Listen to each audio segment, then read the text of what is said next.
Sebelum kita memulai pembelajaran hari ini, alangkah baiknya jika kita berdoa terlebih dahulu. Berdoa menurut agama dan kepercayaan masing-masing, berdoa dimulai. Berdoa selesai.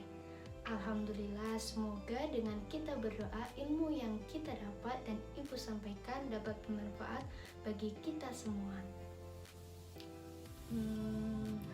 Hari ini ada yang tahu nggak sih kita mau belajar apa? Ya, betul sekali. Hari ini kita akan belajar tentang keragaman budaya yang ada di sekitar kita. Dengan kita mempelajari keragaman budaya yang ada di sekitar kita, diharapkan kita mampu mengetahui apa saja keragaman budaya yang ada di sekitar kita. Dan dengan banyaknya keragaman budaya yang ada di sekitar kita, kita diharapkan mampu memiliki sikap menghargai satu sama lain. Dan kita akan pelajari tentang alat musik dan asal alat musik daerah dan bagaimana cara memainkannya. Tujuan pembelajaran kita hari ini yaitu yang pertama yaitu untuk mengetahui keragaman budaya yang ada di sekitar kita. Lalu tujuan yang kedua yaitu untuk mengetahui gagasan pokok dan gagasan pendukung. Lalu tujuan yang ketiga yaitu untuk mengetahui alat musik dan asal musik daerah serta bagaimana cara memainkan alat musik tersebut. Kita belajar bersama-sama yuk. Anak-anak Ibu yang hebat, Ibu mau tanya nih, apa saja sih keragamannya di sekitar kita? Apa ya? Ya, pintar sekali.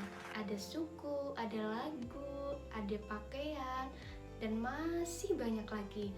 Seperti dalam surat Al-Hujurat ayat 13 yang artinya, wahai manusia, sungguh kami telah menciptakan kamu dari seorang laki-laki dan seorang perempuan, kemudian kami jadikan kamu berbangsa-bangsa dan bersuku-suku agar kamu saling mengenal.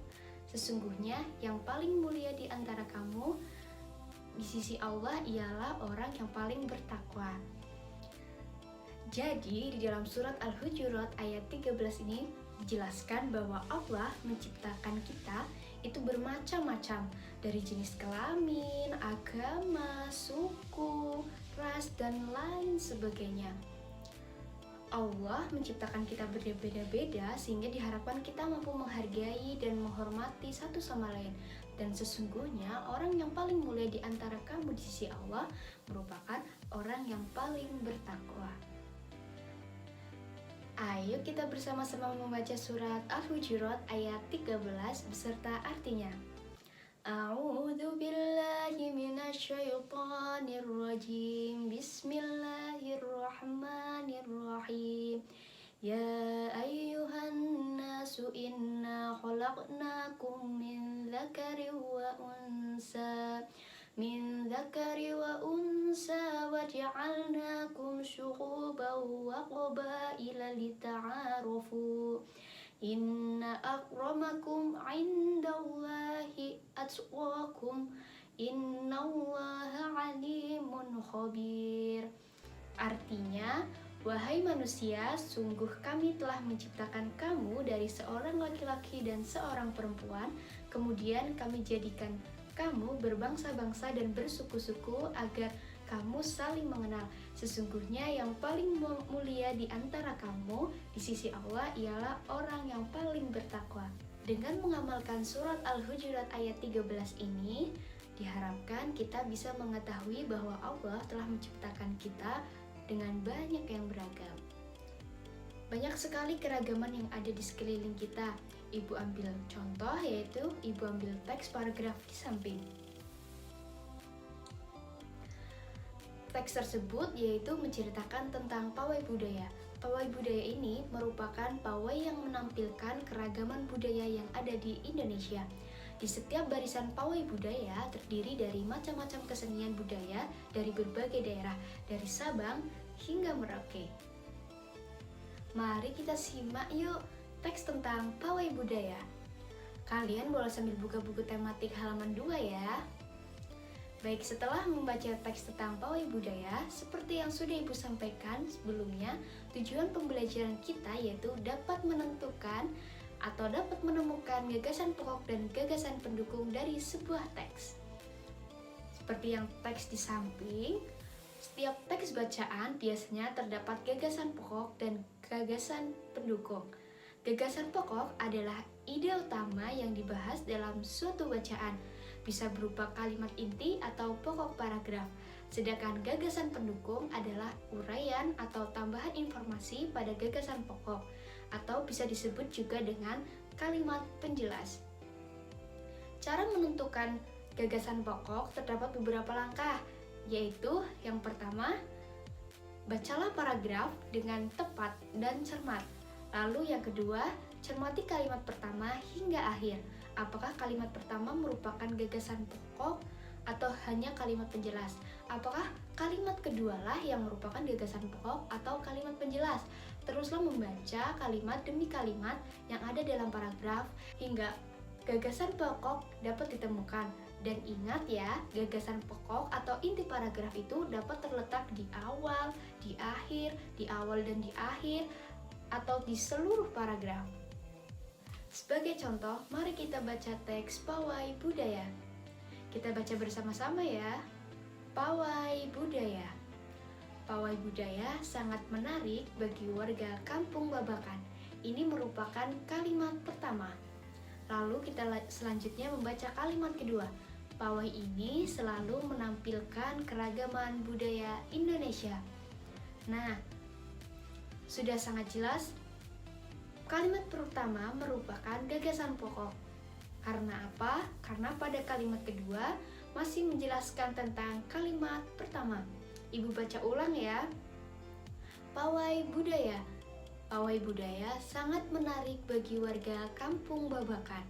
Pawai ini selalu menampilkan keragaman budaya Indonesia.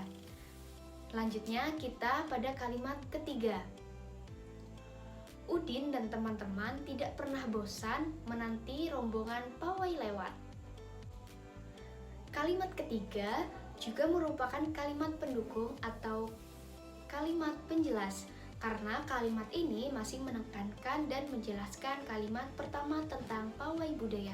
Selanjutnya kita ke kalimat keempat. Tahun ini mereka datang ke alun-alun untuk melihat pawai tersebut. Kalimat keempat juga sama, masih menjelaskan tentang kalimat pertama. Selanjutnya kita baca kalimat kelima sampai terakhir. Kakek Udin pun terlihat sabar menanti. Terdengar suara gendang yang menandakan rombongan pawai semakin dekat. Nah, pada kalimat keempat sampai keenam ini sudah sangat jelas merupakan kalimat pendukung atau kalimat penjelas, karena pada kalimat ini masih menekankan dan menjelaskan kalimat pertama. Dan sudah sangat jelas kalimat pertama merupakan gagasan pokok. Lalu kalimat kedua sampai keenam merupakan gagasan pendukung atau kalimat penjelas dari gagasan pokok. Nah, itu tadi bagaimana cara menentukan atau mencari gagasan pokok dan gagasan pendukung pada teks paragraf.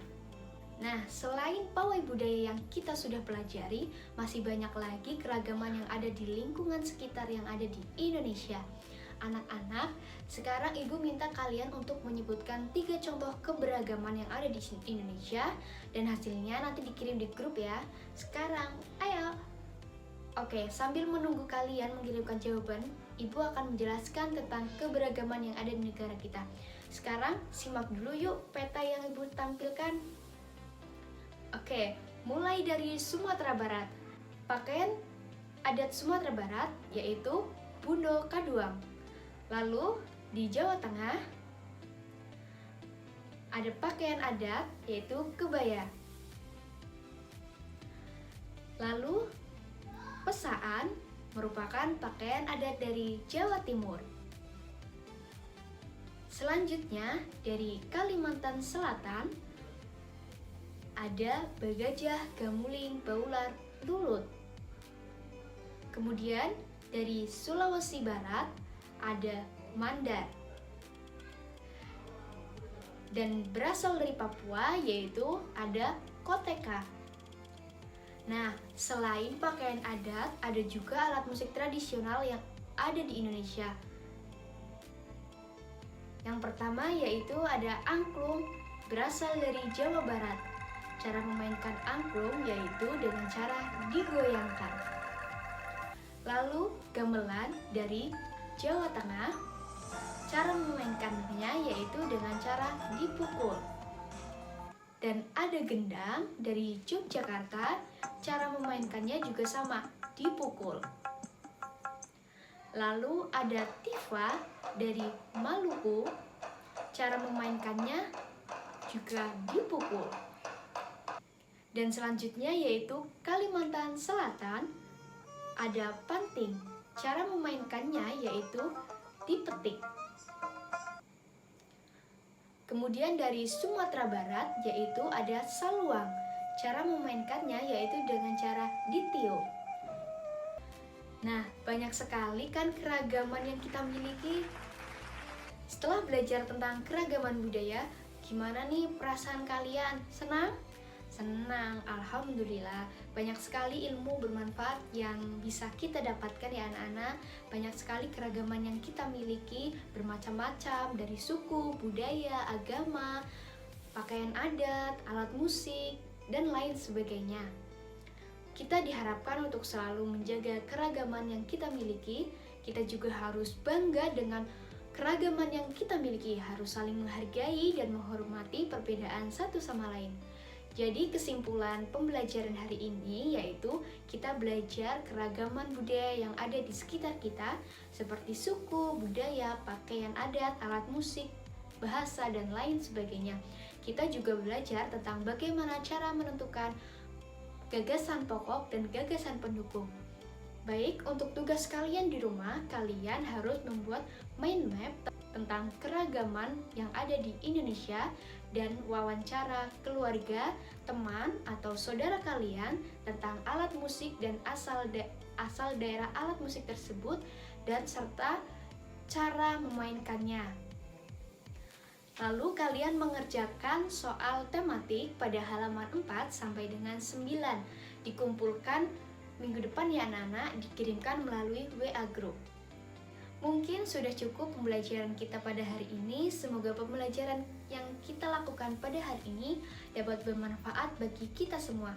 Mari kita tutup pembelajaran hari ini dengan berdoa bersama-sama. Berdoa menurut agama dan kepercayaan masing-masing. Berdoa dimulai. Alhamdulillah, berdoa selesai. Tidak lupa ya anak-anak, kita harus mengucapkan Alhamdulillahirobbil alamin. Baik, terima kasih semuanya. Dah, selamat berjumpa kembali. Assalamualaikum warahmatullahi wabarakatuh.